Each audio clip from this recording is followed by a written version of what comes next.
Mr. Ferrandis, nova història. Hola. Nova història, Màxim, així estem. Pues, sens dubte, si parlem de Sueca tenim que parlar d'un dels intel·lectuals més importants al segle XX. Parlem de Joan Fuster, està clar. I és que estic al costat del seu espai, de l'espai Joan Fuster, i anem a parlar amb el seu director, en Salvador, que està així. Bona vesprada, com estàs? Bona vesprada. Introduís-nos el personatge Joan Fuster, per a... tot el món el coneix, però si n'hi ha algú que no el conega, qui era Joan Fuster? Bé, Joan Fuster és, abans que tot, un veí de Sueca, que va ser un dels escriptors més importants en llengua catalana del País Valencià del segle XX. Un intel·lectual no només que va fer obres de gran interès, de temàtiques molt diferents, sinó també un referent cívic i un exemple a seguir per a aconseguir una societat civil més justa i més oberta i més democràtica. Estem en la façana d'aquest espai de Joan Fuster. Bueno, així, si no m'equivoque, no m'enganye, així va néixer ell, va viure. I què podem veure? Parla'ns una miqueta d'estos edificis. Sí, són dos edificis d'estil modernista, de primeries del segle XX, que va fer l'arquitecte local Bonaventura Ferrando, i en concret Fuster va viure en el número 10 del carrer Sant Josep. Ahí al costat. Jo vull preguntar-te, la gent del poble el coneix, l'estima, Joan Fuster?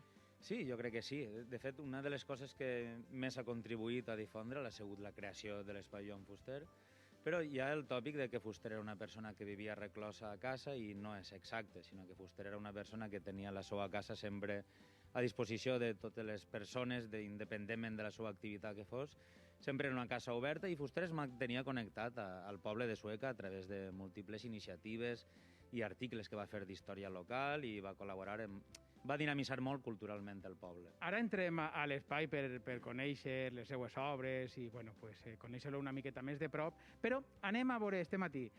En arribar, hem anat al centre del poble a preguntar-li a la gent per Joan Fuster. I mireu.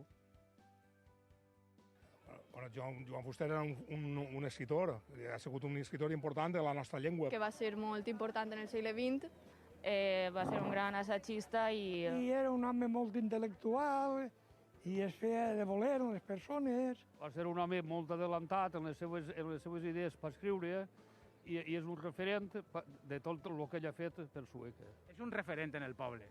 Home, sí, clar. Que gràcies a ell hi ha uns quants més com Pujades i altres, doncs és conegut en quasi, per almenys tota Espanya. Sí, molt volgut, va tindre molta importància en l'opinió pública. Jo sí que l'estima, Fuster, jo l'estima. Perquè al llarg dels anys, conforme ha anat evolucionant i ha anat fent-me major, ha anat comprenent un poc el pensament d'ell. Té moltes obres reivindicant els nostres drets, parlant sobre la llengua, sobre política. El llibre que he llegit i m'agrada molt és Nosaltres els valencians. És el llibre que m'agrada molt i que més me va impactar. Està clar que la gent de Sueca conegueu la seva història, eh? En Sueca és molt...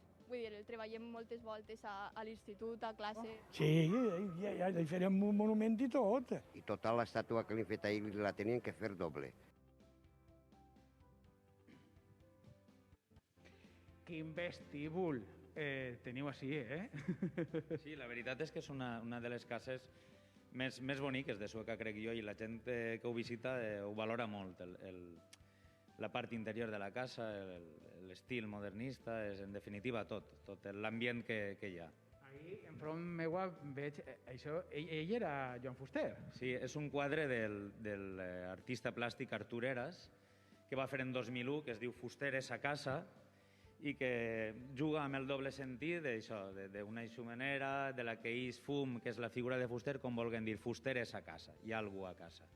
Bueno, pues jo pense que ha arribat el moment de conèixer la seva obra. Anem a caminar per així. Bueno, te seguim, perquè tu eres el director. Passeu, avant. Bé, a partir d'ací comença pròpiament dit el que és el museu, la zona expositiva, que era la planta baixa de la casa on va viure Fuster la major part de la seva vida. I tenim a Fuster de menut. Sí, Fuster als 3 anys, en una espècie de retrat d'estudi en un decorat. En definitiva, el primer bloc de l'itinerari expositiu està dedicat a la vida d'ell. Més que no com a escriptor, sinó com una persona normal i corrent, amb documents que fan referència a la seva vida quotidiana, fotografies del seu pare, que era imatger i professor de dibuix, de la seva mare, Vaja, documents que fan referència a la vida en la segona meitat del segle XX, que té poc en algunes coses que veure amb l'actualitat, no? Perquè el visitant entra en l'ambient de l'època, també. Pues entrem en l'ambient i, bueno, volia preguntar-te, bueno, si tenim la seva obra. Ell va estudiar, ell era advocat, però Sí. bueno, era un periodista, escriptor, escrivia assajos... Sí, ell es va llicenciar en Dret en 1947, però va exercir molt poc la professió perquè ràpidament va prendre la decisió de professionalitzar-se com a escriptor i això només podia fer-ho que a través de l'articulisme periodístic, és a dir, a través d'escriure milers d'articles, tenint en compte que va escriure més de 3.500 articles, és a dir, una autèntica quantitat immensa, vaja. En múltiples capçaleres, com les que podeu veure, no? de periòdics catalans, periòdics valencians, d'àmbit estatal, en definitiva, una obra immensa concretada a través de molts mitjans de comunicació. Jo suposo que com tot museu podem veure, i jo penso que està ahí, les obres seues, no? Primeres obres escrites per ell. Sí, vaja, a banda de les capçaleres dels diaris i dels llibres que heu vist, que són els que va escriure, que van ser molts els que va escriure, també tenim un apartat en el museu dedicat a mostrar els manuscrits i mecanoscrits. Probablement el que més crida l'atenció és el mecanoscrit original de Nosaltres els Valencians. Mític.